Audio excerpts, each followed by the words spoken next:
Dalam kondisi lingkungan yang tepat, burung dapat berevolusi menjadi raksasa. Ini disebut sebagai gigantisme. Dalam sebagian besar kasus, gigantisme biasanya terjadi pada organisme di area yang terisolasi tanpa adanya predator besar yang dapat memangsa mereka. Sebagian burung raksasa yang telah punah membuktikan hal ini. Karena absennya pemangsa besar, burung raksasa seperti moa dan burung gajah mampu tumbuh ke ukuran yang tidak normal. Tapi satu hal yang perlu digarisbawahi, burung-burung raksasa ini biasanya adalah herbivora, alias vegetarian yang jinak. Akan tetapi, setelah makan minum kopi, ada spesies burung raksasa lain yang hidup di Amerika Selatan beberapa juta tahun yang lalu. Yang setelah fosil-fosil spesies lainnya diangkat dari dalam bumi, memunculkan sekelompok burung yang secara kolektif dikenal sebagai terror bird, alias burung teror. Seperti namanya, mereka adalah burung karnivora besar yang menebar teror.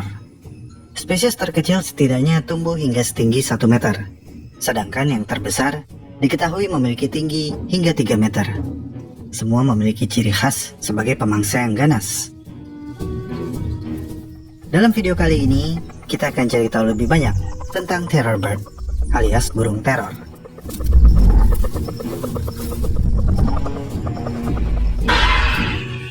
Setelah kepunahan dinosaurus, banyak ceruk kehidupan di ekosistem bumi menjadi terbuka lebar bagi vertebrata yang selamat, menyebabkan mamalia, burung, dan reptil yang tersisa berevolusi selama jutaan tahun untuk mengisi ceruk yang sebelumnya dikuasai oleh dinosaurus ini. Bagaimana burung-burung mengerikan ini berevolusi di Amerika Selatan sangat menarik perhatian banyak peneliti. Karena selain di Amerika Selatan, tidak ada tempat lain di bumi yang pernah menghadirkan burung-burung pemangsa ini. Gigantisme pada burung biasanya dikaitkan dengan gaya hidup herbivora. Namun kondisi ekosistem di Amerika Selatan jutaan tahun yang lalu memungkinkan kelompok karnivora berbulu ini berevolusi menjadi salah satu burung predator yang sukses dan beragam. Mamalia karnivora besar berplasenta dulu sama sekali tidak ada di Amerika Selatan. Dan dengan tidak adanya mamalia pemangsa ini, leluhur burung teror berevolusi untuk mengisi ceruk ini. Banyak dari mereka tumbuh begitu besar dan menjadi begitu kuat, sehingga dengan mudah menempatkan mereka sebagai apex predator pada saat itu dan memangsa organisme yang lebih kecil, yang biasanya mamalia di ekosistem mereka.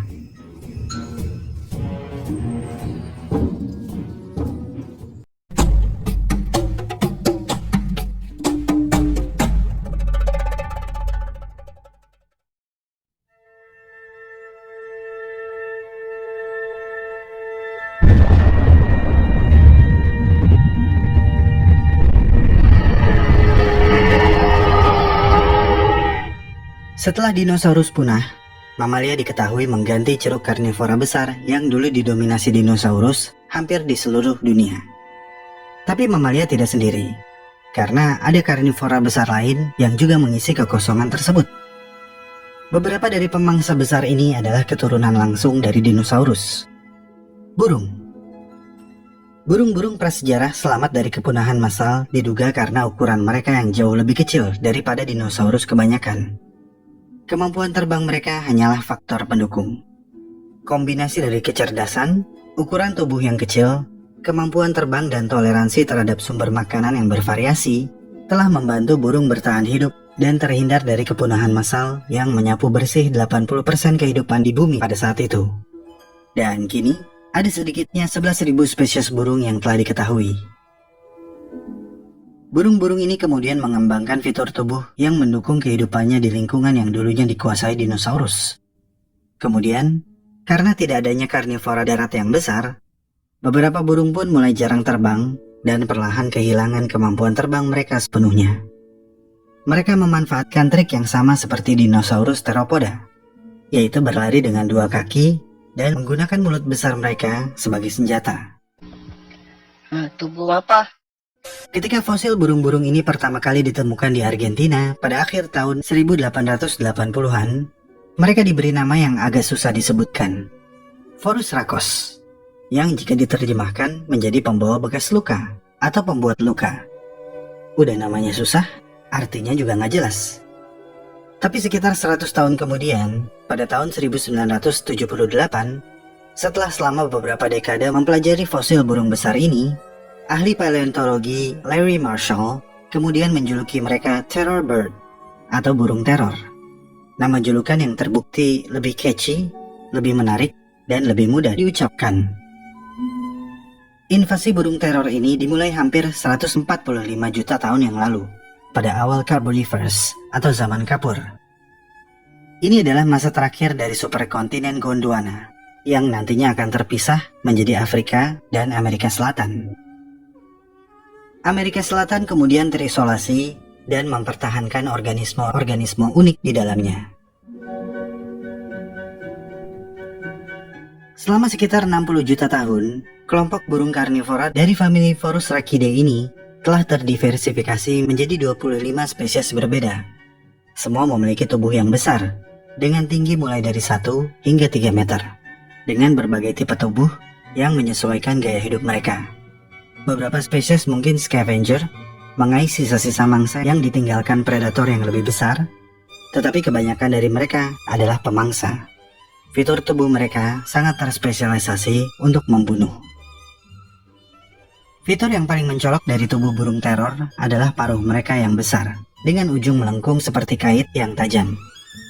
Seperti yang bisa kita lihat pada kerabat mereka, yaitu burung raptor modern. Paruh kait ini sangat terkhususkan untuk memberikan tusukan yang kuat dan merobek daging dari tulang. Tulang leher mereka juga menunjukkan kalau mereka dapat memutar kepala mereka dengan cepat, yang akan membantu mereka melacak, menemukan, dan menyerang mangsanya. Beberapa spesies memiliki tulang kaki yang kuat dan kokoh, yang tampaknya lebih cocok untuk menendang daripada berlari. Para peneliti berpikir, mereka dapat menggunakan kaki mereka yang kuat untuk memecahkan tulang mangsanya, mungkin sebagai upaya untuk mendapatkan sumsum tulang. Plus, kaki besar mereka dilengkapi cakar yang besar, melengkung, dan padat. Sangat cocok untuk menusuk, merobek daging mangsa mereka, atau sekedar menahan mangsa mereka supaya tetap rebahan di tanah. Dan tidak seperti kebanyakan burung lainnya, yang tengkoraknya tersusun dari beberapa tulang kecil, tulang tengkorak burung teror benar-benar menyatu. Ini memungkinkan mereka untuk cuek, menggunakan kepala mereka sendiri sebagai senjata, mematuk mangsa mereka sampai mati, tanpa khawatir gagar otak atau pusing. Mereka mungkin juga merupakan kleptoparasit, mencuri mangsa dari predator lain. Artinya, burung-burung ini tidak hanya meneror binatang mangsa, tapi juga meneror predator lainnya. Sepertinya, tidak ada yang selamat dari teror burung teror. Para peneliti mendapatkan petunjuk tentang bagaimana cara burung teror berburu dari mengamati perilaku burung pemangsa yang masih hidup saat ini, seperti burung sekretaris yang membunuh mangsanya dengan tendangan yang keras. Atau seperti bangau shoebill, salah satu burung yang memiliki kepala terbesar di dunia. Paruh mereka panjangnya sekitar 25 cm dengan ujung yang melengkung dan meruncing. Paruh ini dapat diluncurkan dengan cepat berkat kekuatan otot leher mereka.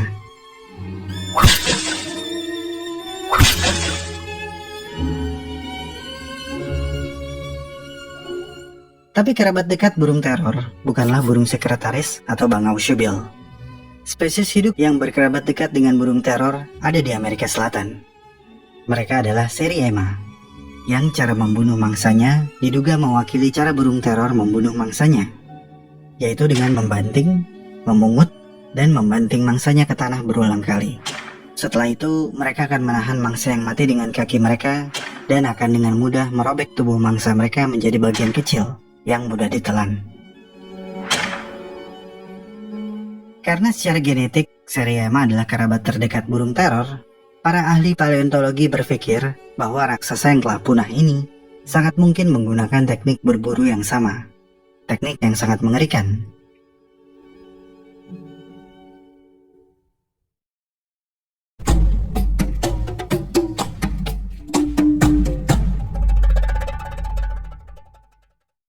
Kebanyakan burung diturunkan oleh leluhur mereka yang mampu terbang, yang evolusinya diduga terjadi di periode Jurassic.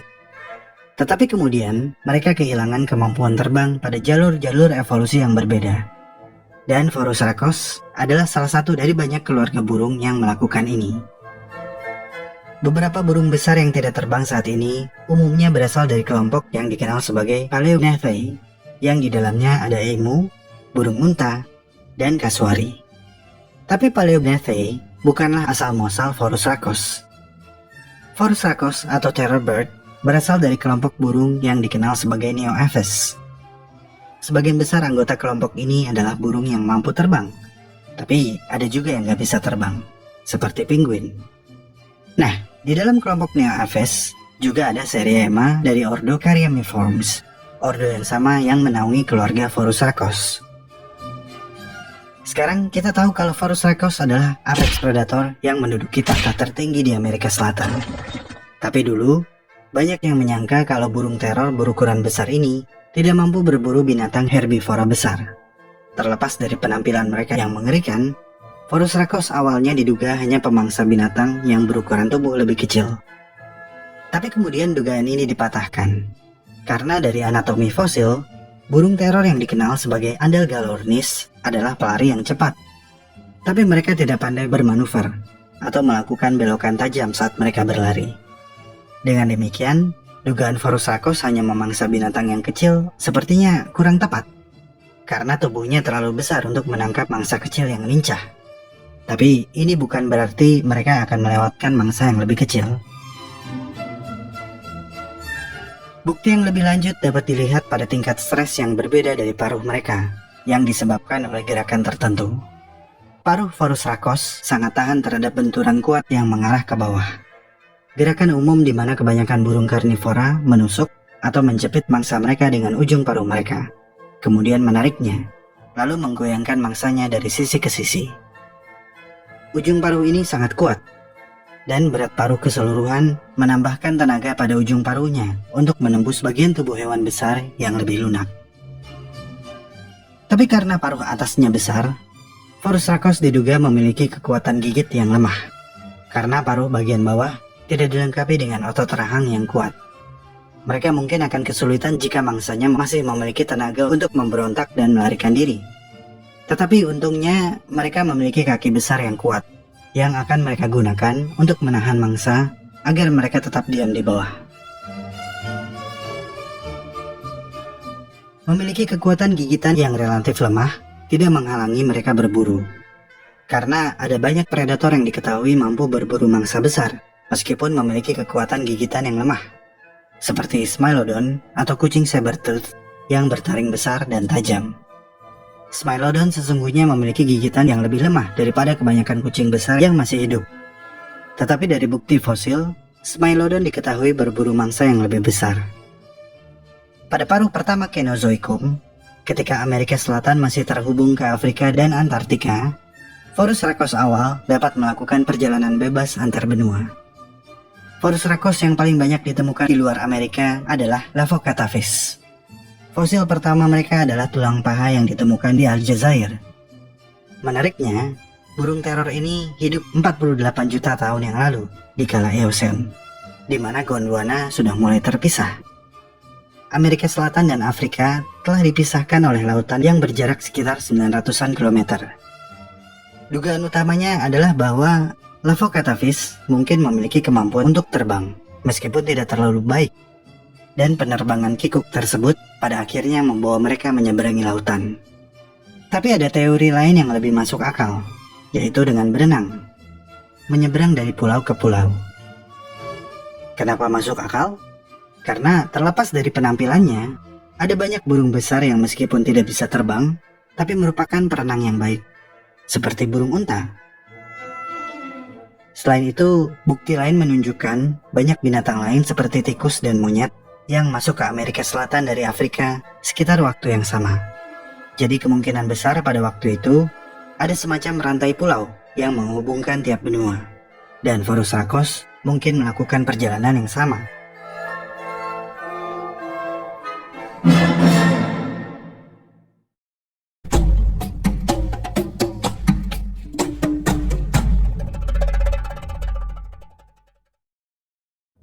Pada tahun 2003, Guillermo Aguirre Zabiela, seorang siswa sekolah menengah di Patagonia, menemukan fosil tengkorak yang nyaris utuh.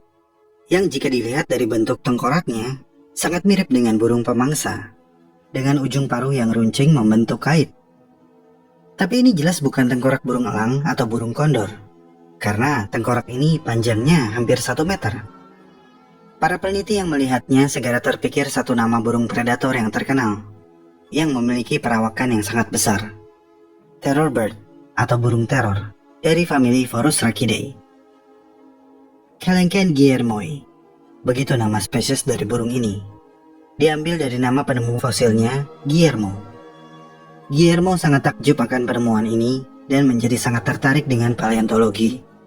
Ketertarikan Guillermo pada paleontologi menjadi sangat tinggi, sehingga ia mengubah studi utamanya dari psikologi menjadi paleontologi, dan saat ini telah berhasil menjadi salah satu paleontolog ternama di Argentina. Kelenken adalah salah satu nama genus burung teror yang memiliki ukuran tubuh paling besar. Namun, meskipun tengkorak yang ditemukan oleh Guillermo terlihat sangat besar, itu bukanlah tengkorak dari spesies burung teror yang terbesar. Spesies burung teror yang memiliki tengkorak terbesar diketahui berasal dari genus Andalgalornis. Tetapi dari kombinasi fosil tulang yang ditemukan, Brontornis burmisteri dinyatakan sebagai burung teror terbesar, dengan berat tubuh mulai dari 350 hingga 400 kg dan memiliki tinggi sekitar 3 meter. Tetapi, studi terbaru menyatakan kalau Brontornis bukanlah karnivora, jadi mereka diragukan sebagai anggota dari keluarga Forusrhacidae. Semua burung teror yang diketahui saat ini ditemukan di Amerika Selatan, kecuali satu spesies, Titanis walleri, yang juga ditemukan di Amerika Utara.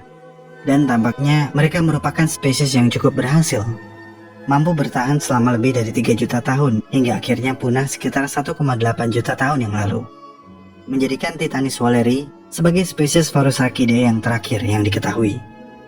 Titanis memang bukan burung teror terbesar, tapi mereka tetap menakutkan, dengan tinggi mulai dari 1,4 hingga 2,5 meter dan berat hingga 150 kg.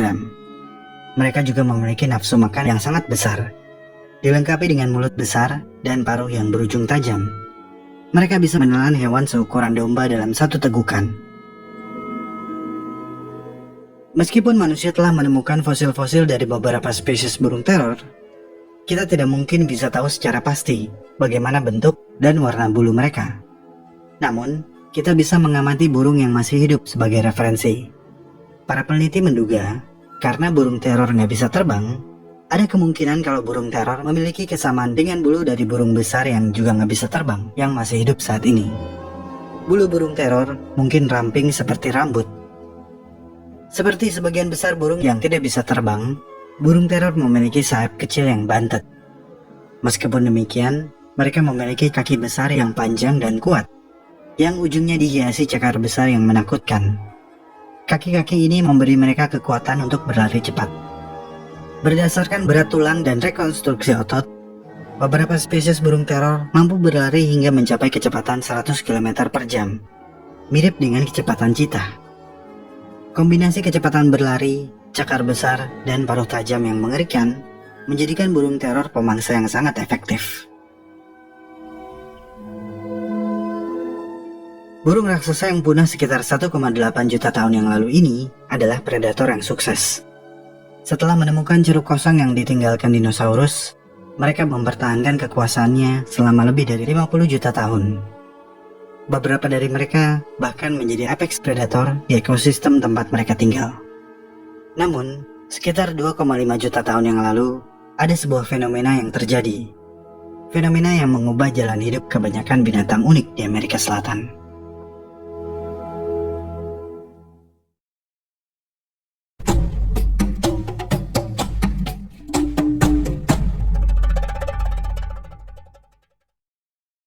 Di wilayah asalnya, di Amerika Selatan yang terisolasi, Forusrhacos atau burung teror tidak memiliki saingan dan menguasai benua ini dengan sentosa. Apalagi sebagian besar mamalia di Amerika Selatan pada saat itu adalah herbivora, jadi tidak ada pertarungan untuk merebut tahta. Tapi pada akhirnya, rezim mereka harus berakhir karena continental drift atau pergeseran benua. Amerika Selatan yang terisolasi mendapat tetangga baru, yaitu Amerika Utara. Tentu saja proses pergeseran benua ini memakan waktu yang sangat lama. Tetapi, sedikitnya 5 juta tahun yang lalu, pulau-pulau kecil bermunculan di tengah-tengah kedua benua ini. Rantai pulau kecil ini kemudian akan menghubungkan kedua benua. Pulau-pulau tersebut nantinya akan menyatu membentuk Amerika Tengah. Dan pulau-pulau tersebut bukanlah satu-satunya benda yang bergerak. Pertemuan antara kedua benua Amerika menandai awal dari sebuah fenomena yang menurut para ilmuwan merupakan salah satu pertukaran kehidupan terbesar di bumi. The Great Biotic Interchange, pertukaran biotik, yang di dalam konteks ini terjadi antara dua benua, Amerika Selatan dan Amerika Utara, yang keduanya memiliki ekosistem yang jauh berbeda. Mungkin beberapa dari kamu masih ingat, dalam video tentang unta, saya pernah membahas tentang jembatan Bering yang menyebabkan keluarga unta terdiversifikasi. Nah, ini fenomena yang mirip. Ketika binatang dari kedua benua tiba-tiba bebas bermigrasi, menyebabkan semua jenis spesies yang belum pernah bertemu sebelumnya tiba-tiba bertemu. Kekacauan pun terjadi. 5 juta tahun yang lalu, Amerika Utara adalah rumah bagi rusa, kuda, kucing, beruang, unta, gajah, dan tapir. Dan semua kelompok binatang ini pindah ke selatan setelah menemukan rantai pulau yang menyambungkan kedua benua tersebut. Sementara, Amerika Selatan adalah rumah bagi binatang-binatang kuno yang tidak umum. Banyak dari mereka adalah mamalia berkantung, kungkang darat raksasa, dan sepupu raksasanya armadillo, yaitu Glyptodon. Mereka semua bergerak ke utara. Binatang dari Amerika Utara kemudian menjadi lebih berhasil di Amerika Selatan daripada binatang Amerika Selatan yang bermigrasi ke Amerika Utara. Alasan utamanya adalah karena tidak banyak pemangsa besar di Amerika Selatan, cuma burung teror. Jadi binatang dari Amerika Utara, mulai dari tikus hingga anjing, menjadi nyaman dan beradaptasi dengan sangat baik di rumah baru mereka. Kemudian terdiversifikasi dengan cepat, seraya berpindah dari satu tempat ke tempat lainnya. Faktanya, setengah dari genus mamalia yang hidup di Amerika Selatan saat ini adalah keturunan dari leluhur imigran mereka yang datang dari Amerika Utara. Di tempat lain, Amerika Utara memiliki pemangsa besar yang jauh lebih bervariasi daripada Amerika Selatan. Dan ini menyebabkan sebagian besar binatang yang pindah dari Amerika Selatan ke Amerika Utara tidak bertahan lama, termasuk burung teror.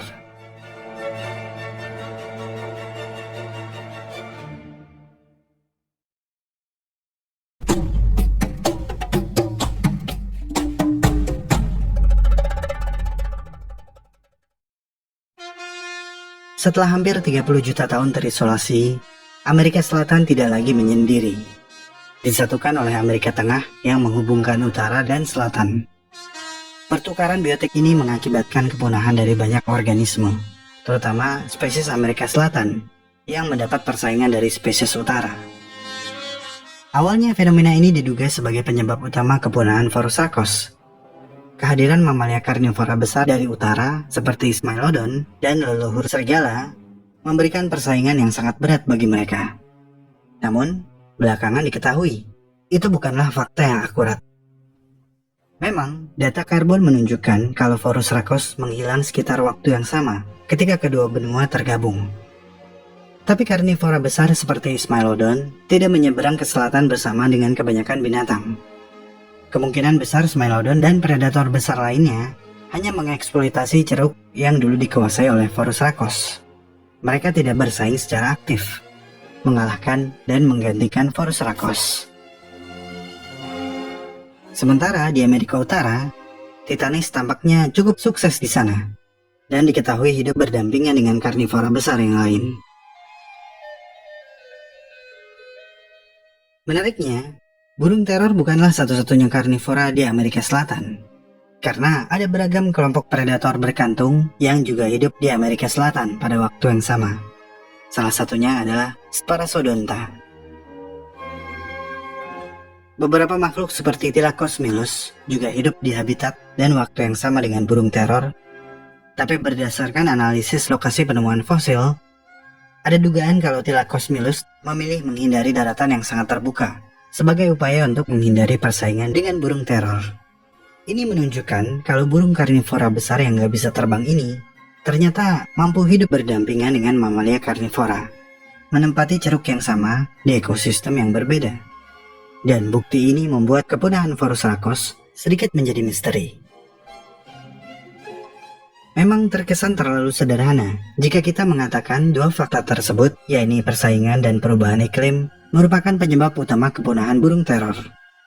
Tapi saat ini, kedua fakta tersebutlah yang dirasa mungkin terjadi. Setidaknya sampai bukti baru ditemukan.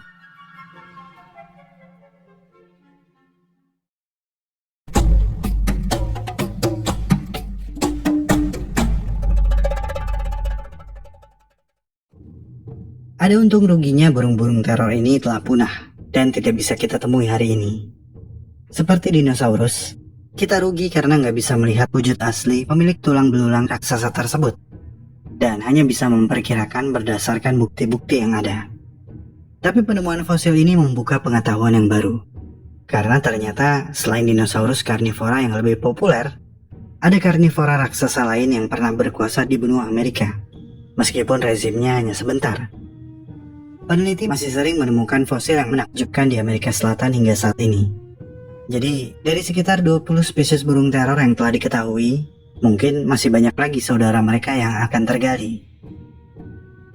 Meskipun sedih kita nggak bisa melihat mereka secara langsung, ada untungnya mereka telah punah. Karena jika mereka masih ada, mungkin manusia akan menjadi makhluk inferior yang selalu ditindas oleh pemangsa besar. Dan karena itu, mungkin fokus manusia terhadap teknologi menjadi lebih sedikit. Karena terlalu sibuk mempertahankan dirinya dan keluarganya supaya tidak dimangsa. Akibatnya, bumi sekarang mungkin lebih primitif, lebih asri, lebih bersih, tanpa teknologi canggih. Nggak asik kan?